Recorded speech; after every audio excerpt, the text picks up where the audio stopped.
जय हिंद मेरे प्यारे साथियों।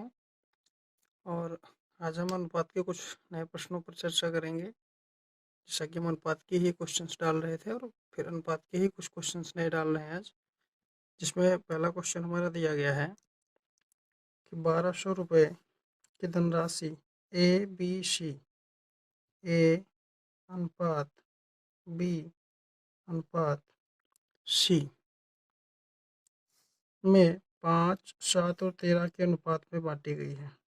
5 अनुपात 7 अनुपात 13 इस अनुपात में बांटी गई है। तो आपसे पूछा जा रहा है कि सी तथा बी के हिस्से का अंतर अंतर आपसे सी और बी के हिस्से का पूछ रहा है। तो यहाँ पर हम इन सभी के अनुपात के साथ में एक्स को मल्टीप्लाई करा लें तो हम देख पाएंगे कि यहाँ पर टोटल राशि दी गई है 1200 रुपये। तो यहाँ पर हम लिख देंगे कि कुल जो धनराशि में दी गई है वो 1200 रुपये दी गई है। तो कुल धनराशि बराबर 1200 रुपये। और यहाँ से हम देखेंगे तो 7 और 5 12, 12x और 13x, तो ये कुल मिला के हो जाएगा 25x। 25x बराबर हो जाएगा 1200। आगे जब हम x का मान निकालेंगे तो हो जाएगा 1200 बटे में 25। इसको जब हम काटेंगे तो ये 5 बार में जाएगा, 5 25 और 5 दूना 10, 2 बचा 20 हो गया, 5 को 20 और 5 0 0। इसको काटेंगे तो 5 1 कम 5, उसके बाद ये कटेगा 5 को 20, 5 अट्ठे 40। यानी कि यहाँ से हमें यक्स का मान 48 रुपया प्राप्त हो गया है। यहाँ से हम एक्स का मान निकाल लिए हैं 48 रुपया। अब हमसे पूछ रहा था, सवाल में हमसे पूछ रहा था कि सी तथा बी के हिस्से का अंतर बताइए। सी तथा बी के हिस्से का अंतर, जो कि अनुपात में हम क्या देख पा रहे हैं, सी और बी के हिस्से का अंतर, ये बी 7x है और सी 13x है। तो 13x से जब हम 7x को घटाएंगे तो हमारे पास रह जाएगा 6x। यानी हमसे 6x का मान पूछ रहा है। तो 6x का मान हम आसानी से निकाल देंगे। 6 गुणा में x, तो 6 और x का मान 48 आया है। गुणा कराने पर क्या प्राप्त होगा, 6 अठे 48 का 8 हासिल 4 बचा, 6 चौक 24, 24 और 4 88, 288 रुपये सी तथा बी के हिस्से का अंतर बनेगा, जो कि आपके ऑप्शन नंबर ए में दिख रहा है। स्पष्ट तरीके से आप देख पाएंगे कि ऑप्शन नंबर ए 288 रुपया दिया गया है। अब हम बढ़ेंगे अपने अगले सवाल पर। तो अब हम अपना दूसरा सवाल देखेंगे। दूसरा सवाल दिया है 6200 रुपये को ए अनुपात बी अनुपात सी में 1/2 अनुपात 1/3 अनुपात 1/5 के अनुपात में बांटने पर आपसे बी का हिस्सा पूछ रहा है। जैसे कि पिछले में हमने वितरित किया था अनुपात में कैसे वितरित करना है, सेम उसी प्रकार से इसमें भी हम कर सकते हैं। बशर्ते इसमें ध्यान रखना ये कि जो अनुपात दिया हमारा वो भिन्न के रूप में दिया है। इस भिन्न को सबसे पहले हम साधारण अनुपात में बदलेंगे और इसको बदलने का तरीका सिंपली यही होता है कि 1/2 अनुपात 1/3 अनुपात 1/5 इतना लिख देंगे। और इसके बाद हम देखेंगे कि इन भिन्नों के जो हर हैं 2, 3 और 5, इन भिन्नों के हरों का लासा निकालेंगे, जो कि होगा 30। 2 5 2 3 6 5 30, 30 होगा। अब इस भिन्न के हर से इसको हम भाग कराएंगे तो ये चला जाएगा 15 बार में। ये 15 बार में जाएगा तो 15 की 1 को गुणा कराएंगे तो 15 1 कम 15। इस 3 को 30 से जब भाग कराएंगे तो 3 1 कम 3, 3 दशम 30। 10 की जब इस 1 से गुणा कराएंगे तो हो जाएगा 10 1 कम 10। और इस 5 की जब इस 30 से गुणा कराएंगे तो 5 छक्का 30, यानी 6 मिलेगा। 6 की गुणा 1 में कराएंगे तो ये हो जाएगा 6 कम 6। तो यहाँ से हमने ये देखा कि ए अनुपात बी अनुपात जो सी भिन्न में दिया गया था वो साधारण अनुपात में 15:10:6 आया है। अब हम प्रत्येक अनुपात के साथ में यक्ष को मल्टीप्लाई करा देंगे या गुणा करा देंगे, तो ये हमारी जो संख्याएं बन जाएंगी। और अब हमें इनको बांट देना है। सवाल में हमें ये दिया था 6200 रुपया, इसी को बांटना था। तो जो 6200 रुपये बांटना है यही आपका कुल होगा। तो हम क्या लिखेंगे यहाँ पर, कुल धनराशि जो है वो 6200 रुपये यानी 6200 रुपये है। और हमारे हिसाब से कुल धनराशि 15 और 10 25, 15 और 10 25 और 6 31, 31 हमारे हिसाब से हो रहा है। तो 31 बराबर 6000 में 6200। तो जब हम एक्स का मान निकालेंगे तो ये 6200 बटे में 31 नीचे आ जाएगा।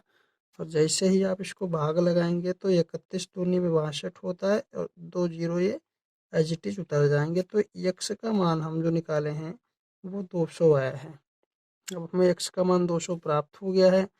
अब आपसे पूछ रहा है बी का हिस्सा क्या है। तो आप देख रहे थे कि बी का जो हमने अनुपात निकाला था वो निकला था 10x।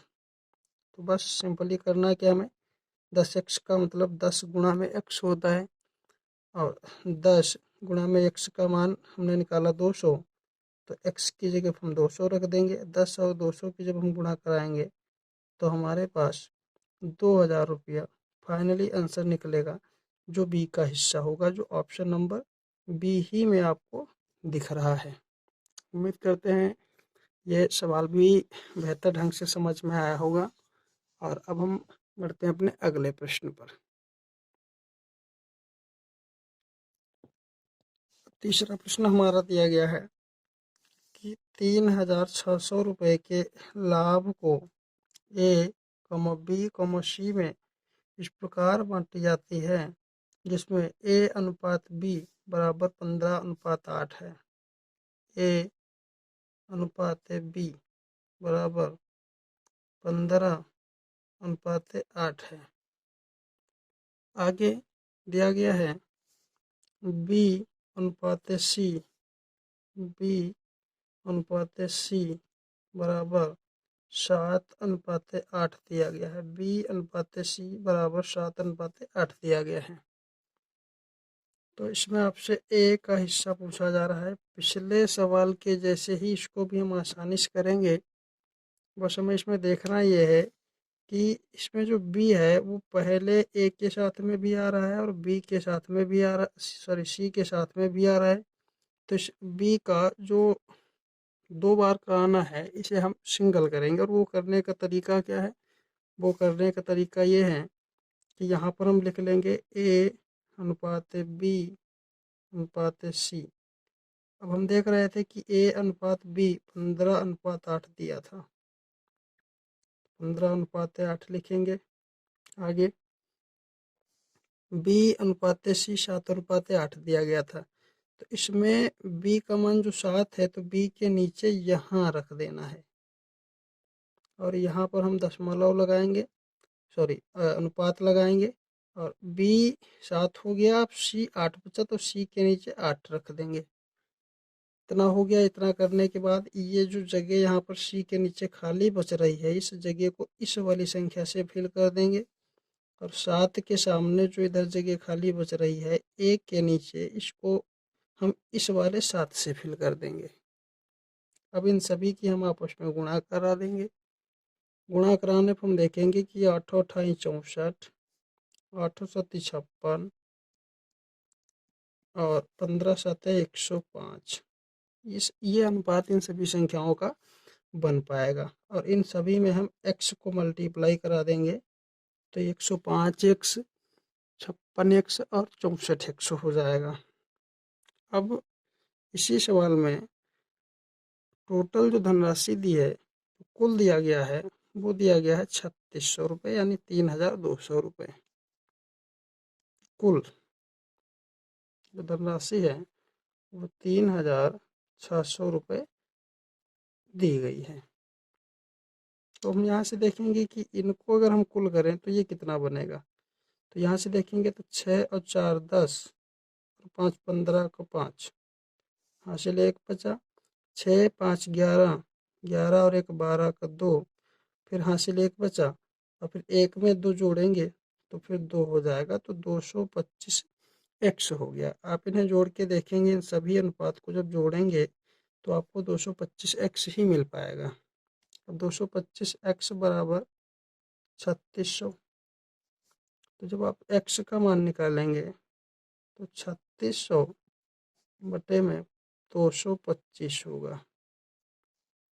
अब इसे आप आगे सॉल्व करेंगे।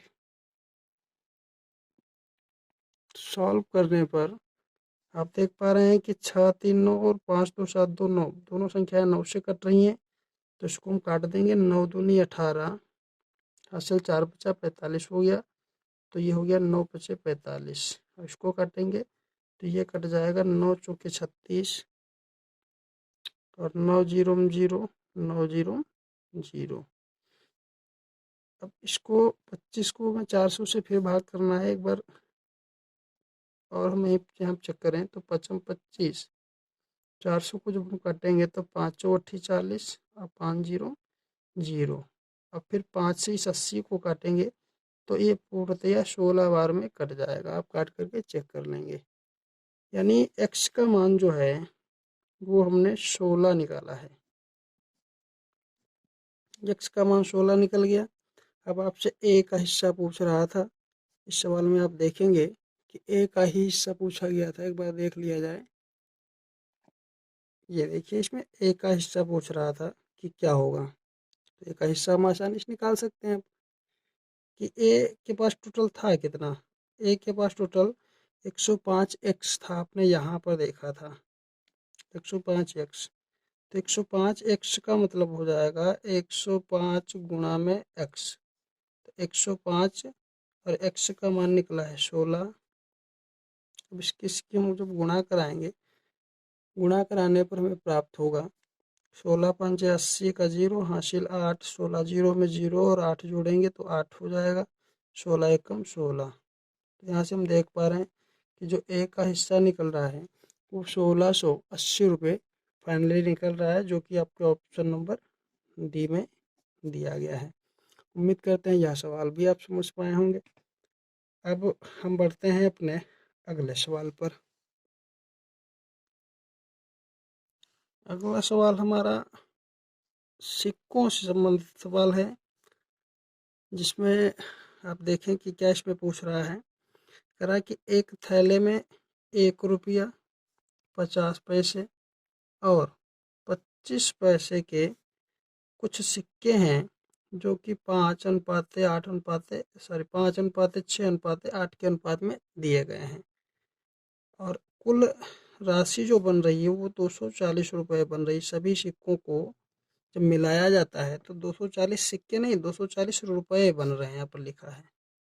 तो 25 पैसे के सिक्कों की संख्या आपसे पूछी जा रही है। तो सबसे पहले हम देखें कि इसमें सिक्के कितने कितने रुपए के दिए हैं। तो सबसे पहले 1 रुपये का दिया है, तो यहाँ पर हम सबसे पहले 1 लिख लेंगे रुपया, और यहाँ पर फिर 50 पैसे दिया गया था तो हम 50 पैसे लिख लेंगे। फिर आगे 25 पैसे दिया गया था तो यहाँ पर 25 पैसे लिख लेंगे।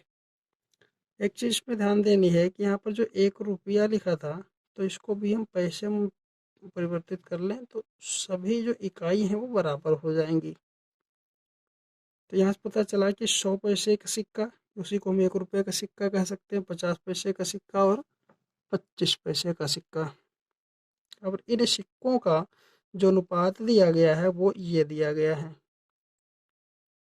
यानी 100 पैसे के जो सिक्के हैं वो 5 हैं।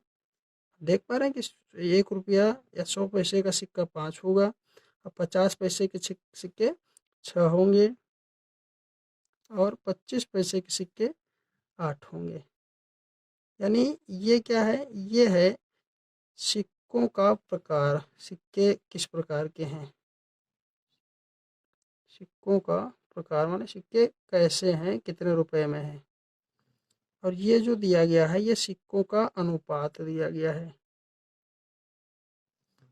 तो यहाँ सिक्कों की संख्या या सिक्कों की संख्या का अनुपात और ऊपर सिक्कों मतलब सिक्कों का प्रकार दिया गया है। तो यहाँ से आप मूल्य निकाल सकते हैं। इन रुपयों का आप मूल्य निकाल सकते हैं, आसानी से निकाल सकते हैं। कि आप सोचें, कल्पना करें और सोचने की ज़रूरत है यहाँ पर कि 100 पैसे के अगर 5 सिक्के होंगे, 100 पैसे के अगर 5 सिक्के होंगे तो 500 पैसे हो जाएंगे। ठीक है, देखें 50 पैसे के अगर 6 सिक्के होंगे तो 5 छक्का 30, ये 300 पैसे हो जाएंगे।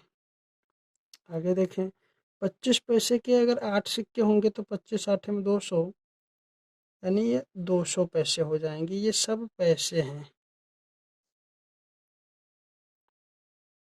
अब इनको अगर हम टोटल देखें तो 5 और 3 8 और 2 10, 1000 पैसे टोटल बन रहा है।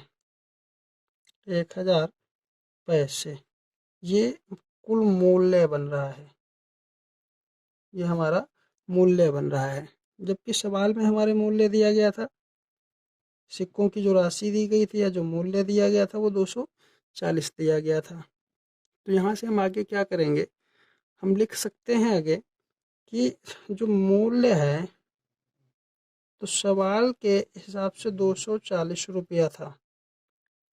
अभी आपने देखा कि सवाल के हिसाब से सवाल में कितना दिया है, जो कुल राशि अब मूल्य है वो 240 है, तो वही हमने यहाँ पर नीचे लिखा है। मूल्य जो है वो 240 रुपया है। अब अगर मूल्य 240 रुपया है तो हमारे हिसाब से मूल्य कितना आया है, तो हमारे हिसाब से मूल्य ये आया है 1000 पैसे। तो एक सबसे पहली बात तो ये रुपयों में दिया है, और ये जो 1000 दिया गया है ये 1000 पैसे हैं। तो इसको रुपयों में बदलने के लिए हम 100 से भाग कराएंगे तो ये 2 जीरो से 2 जीरो कट जाएगा, अर्थात 1000 पैसे को हम 10 रुपया भी कह सकते हैं। 1000 पैसे को 10 रुपया भी कह सकते हैं। अब इकाई इधर भी रुपया है, इधर भी रुपया, अब आप इसकी गुणा भाग कर सकते हैं। तो यहाँ मूल्य के जगह पर हम लिख देंगे कि 10 रुपया बराबर 240 रुपया के।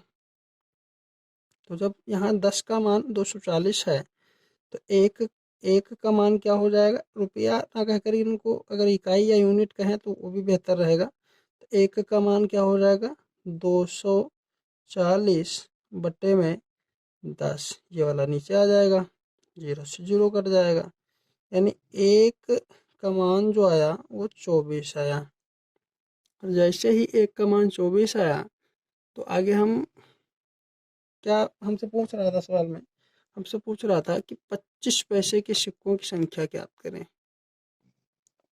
लिखा है यहाँ पर कि 25 पैसे के सिक्कों की संख्या बताएं या ज्ञात करें। तो हम यहाँ पर देखेंगे कि 25 पैसे के सिक्कों का अनुपात क्या था। 25 पैसे के जो सिक्के थे इनका अनुपात क्या था, तो 25 पैसे के सिक्कों का अनुपात जो था वो 8 था। 25 पैसे के सिक्कों का अनुपात 8 था।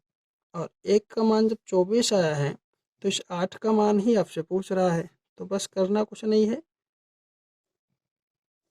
इस 24 को 8 से गुणा करा देनी है, और गुणा कराने पर 8 से 32 हासिल बचेगा 3, और 8 दूनी 16 और 3 19, 192 सिक्के आपके हो जाएंगे 25 पैसे के। ये आपके ऑप्शन नंबर बी में दिया गया है। अगर आपसे ये पूछ लेता कि 50 पैसे के सिक्के बताओ तो इसी 24 से 6 को गुणा करा देते, तो 24 छक्का 96 हो जाता, सॉरी 24 तियाँ 72, 144 हो जाता, 196 नहीं होगा 144 होगा। अगर 50 1 रुपये के मतलब सिक्के टोटल पूछ लेता कि कितने हैं, तो 24 को हम 5 से गुणा करा देते, तो 24 पंचे 120, 120 रुपये, सॉरी 120 सिक्के हो जाते 1 रुपये के, 24 छंग 144, ये आपके हो जाते 50 पैसे के, और 24 अठे 192, ये आपके हो जाएंगे 25 पैसे के। तो यही इस सवाल का बिल्कुल सही जवाब है, और आशा है कि आप सीख पाए होंगे और समझ पाए होंगे। वीडियो को एक बार रोक करके चेक करिएगा, हो पाएंगे। बाकी मिलेंगे अगले दिन। आज के लिए धन्यवाद।